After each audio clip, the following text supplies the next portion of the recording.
The PlayStation VR2 is an unnecessary failure. Let's talk about it. What's up, Game Boys and Girls? Big T here, back with another video, and we're going to talk about the PlayStation VR2 and how it's a failure. That's probably going to ruffle some feathers. It's going to make some people upset.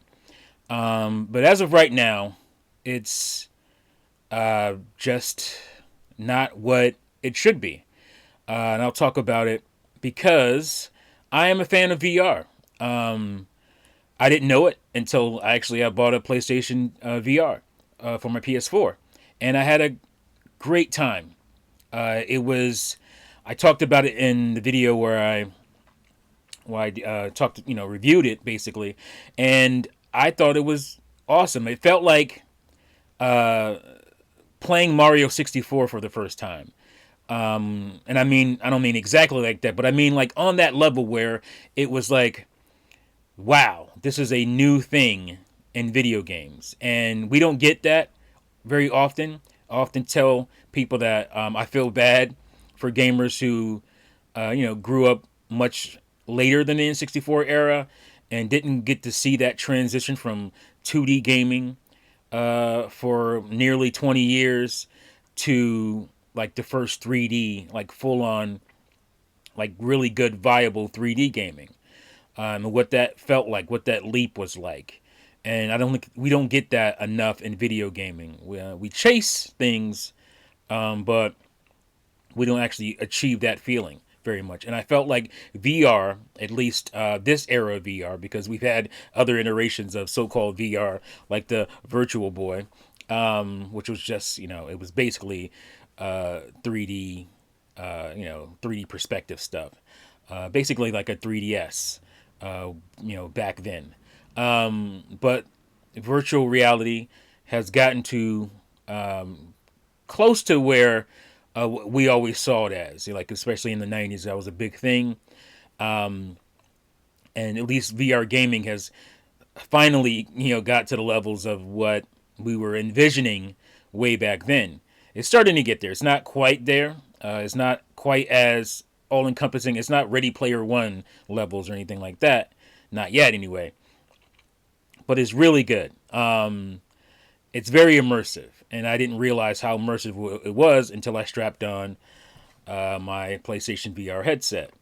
I was a somewhat late adopter, but I was always interested in it, and I had heard good things, and I finally got one. And so I'm, was someone that was very much looking forward to the PlayStation VR2, having partaken in the VR1. And I have a bunch of games here to show you, like almost 30 games that I own are VR games. Some of them are still sealed because I have them digitally. But yeah, here's Vader Immortal.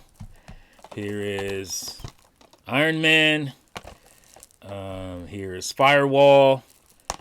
These are all very good games. Let me move this over so I can. There we go. I even have VR collections, which didn't launch or didn't actually come out over here. This is PAL version, PAL region, at least not physically here.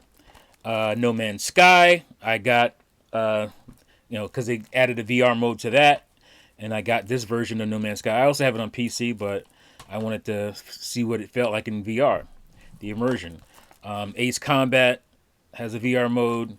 And that's mostly why I got it. So if you see games that just have a mode, it's the reason why I got it was for the VR mode. His Doom VFR, which is Doom 2016 in VR. Amazing. This game is not a mode. This is the only way you can play this, is VR. I also have demo discs because I'm a nut job. There's some demo discs there. There's another demo disc. Disaster Report VR, or 4 VR. Psychonauts, I'm a huge fan of Psychonauts. This is the Rhombus of Ruin. Excellent. Concrete Genie has a cool VR mode. Persistence, great VR game. Farpoint is probably the most immersive. Next to this game, Star Wars Squadrons, which is fantastic. It's a fantastic game on its own right, but in VR it is phenomenal, way better. To my second favorite VR game, which is Astrobot Rescue Mission. Love this. This is a amazing 3D platformer in VR where you're behind your character and you can just you're immersed. You're looking around. And this is my favorite VR game, Moss. I still need to get Moss 2 or Moss Book 2, I think it's called, and it makes sense because this game feels like a storybook and it is amazing in VR. I mean, it's only in VR, but it's an amazing VR game. So I am a big fan of VR, and all that I just showed you, I can't play on PSVR 2, and that is a big reason I think the failure is happening, because that is a reason I would have definitely jumped right in. Because first of all, the tech in PlayStation VR 2 is great. It's phenomenal. It looks really good, and that made me really pay attention and want one. And I was excited. And they announced that it's not backwards compatible. And here's the thing. You have already this niche audience. Niche, however you would say it. You already have this niche audience, and then you cultivate them with the PSVR 1, and the smart thing is to do would be to bring them over to the PSVR 2, and I was expecting to be able to see my games in better fidelity, because PSVR 1 has what they call screen dooring, so the clarity isn't quite there. You have some issues with clarity. It's still phenomenal either way, but I knew the PSVR 2 would basically completely eliminate that. And we're not asking you to like update the game and rework the game itself, because a lot of these games are, first of all, you just play with a controller, your PlayStation controller, or you have, where is it? Here it is. This bad boy, which for some reason I can't remember its name, but for shooters and whatnot, and it's kind of weird looking. But if you know anything about PlayStation, you know the Move. It's built on basically the Move technology with the little balls at the top. That sounded really weird. And this is great, especially for that game Farpoint. Where is it? This game Farpoint is phenomenal. And immersive as heck, and you're on this alien planet, and you see all these alien creatures coming at you, and you can see your gun when you move. It is fantastic. You can move around. Here's a what do you call it? Your joystick right there, and all your buttons are. This is a great little gun here. But be damned, because I can't use any of this stuff on the PS5 with the PSVR 2.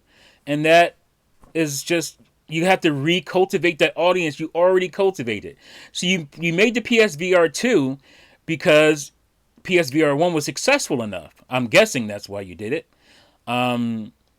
So why not ensure that success by bringing that fan base over to your new device, into your new console? That would have pushed me to buy a PS5. I haven't bought one yet, but that would have pushed me to buy one, and I have no desire, because you just took that sale away. Like, I was very excited for PSVR 2, and so they had the sales numbers come out. I think within the first, I forget what they say, the first month or so, it sold like 650,000 units or something like that. And that's okay. But none of the games that are coming out seem that compelling. You didn't do anything really first party wise outside of Horizon, which is, from what I hear, a repurposed game. It was supposed to be something else, and they just changed it to Horizon, called The Mountain or something like that. And so it's not really even authentic first party thing. And you have to sell your new device. You have to sell it as a first party company. Nintendo understands that, and they know when they make mistakes when they don't do that. they don't have that killer app. Like Wii U did not really have a killer app. They tried to make it. Oh my gosh, what is the multiplayer game? I'm drawing a blank right now because all these lights are frying my brain. Um, uh, the multiplayer game that came with the system. What is it called? That game. Um, and that wasn't good enough though. Uh, and when you release new hardware, you have to have a killer app, and it's hard enough to sell VR. It's not. It's a pretty niche audience, um, but you cultivated one, and then you said, "Sorry guys, you got to start all over." All those games you have, and I have, like I said, close to 30 VR games. All those games, you can't play them on your new system. You got to start all over again, and that's just. I mean, it's already expensive enough. For me, who doesn't have a PS5 yet, I have to get a PS5. Then I have to get the PSVR2. So that's over $1,000 right there. And then I have to start over with my games? No, I've already spent too much. Now, even if you only buy the PSVR2, that's an expensive device. It's over $500, and then you have to buy a game, or some games. Something that's going to make it worth that purchase. When you're paying for something that's that expensive, you want to be able to reap the benefits of it. And that's just, really unfortunate. And I think Moss has been brought over, which is my favorite. Like I said, my favorite VR game. And it's won some awards, I think. I love Moss. This is a fantastic game. I think Moss and Moss 2 have been brought over to PSVR 2, so that's cool. And maybe if they slowly bring these games over, I'll feel a lot better about buying it. But currently, not so much. And it's going to suck because you got to hit a game. You have to hit something like this right away. It has to be, it has to connect with an audience right away. Like VR has to do that.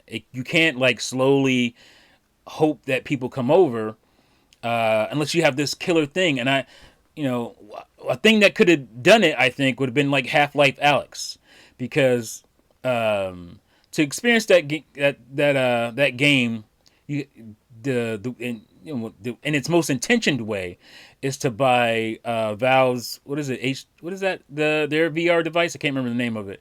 And the PlayStation VR 2 is very similar to that. So you really wouldn't be losing anything hardware-wise. You'd be able to get into that game and experience it the way I think the developers want you to experience it. So having something like that at launch would have been phenomenal. And they should have had something like that. Either that game specifically, because a lot of people haven't played it. Like, you have to have a pretty beefy system to play it. Then you have to have the hardware for VR to play it. So this would have been a really good way to get that game. Maybe even package it in.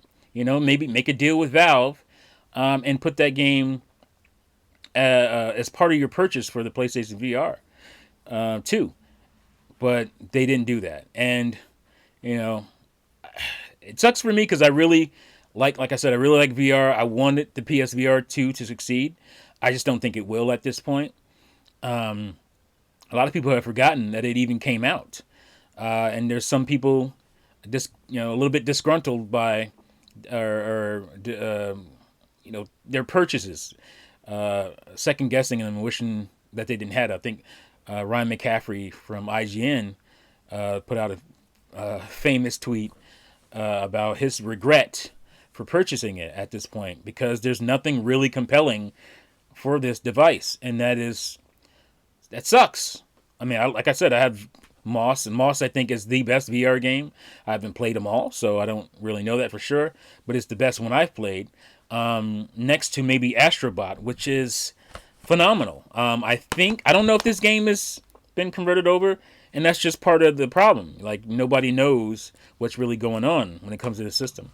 So it's unfortunate.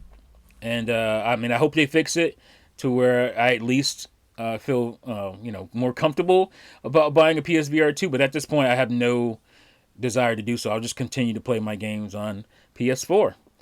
And so that's You know, like I said, it's an unnecessary failure because they could have avoided this by, making sure it was backwards compatible.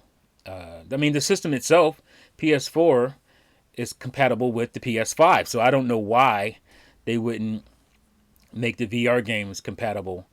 And again, you could just use your old controller, or I mean, obviously you can use the new DualSense. I don't know if it's even compatible. I don't think it is. I don't think the DualSense 4 is compatible. Is it called the DualSense 4? I don't know. No, that's just the PS5 one. I don't know if the DualShock 4 or whatever it is compatible with the PS5. It may not be. I don't think it is. I'm not sure. Again, confusion, unnecessary confusion. And then, but you can make a patch to make sure this bad boy is compatible. Um, you know, but it's not. It's crazy. It's crazy they didn't do this. And unfortunate. They could have added I don't know if, I know the tech is different in PSVR 2. But allow me to use my light bar, make that compatible, make my camera compatible. And that way you don't have to make new hardware. Or you can just sell new versions of old hardware. I don't know. It doesn't make a lot of sense to me. I don't know why they did it. And I think it ensures that PSVR 2 is going to be a failure. Unless something dramatic happens with this system. I just don't think it'll ever catch on now. Because the rollout is just lacking. So, yeah, that's my thoughts on it. Let me know what you guys think in the comments below. What do you think about the PSVR 2? Do you even care about VR? I don't know. I do, and I just wish they had done a better job or thought, more. I mean, because they know it's a niche audience. So why not make sure you bring that niche audience you already cultivated over to the new system? I don't know. Let me know what you guys think in the comments below. Thank you again for watching and listening, and see you fools next time. Peace out.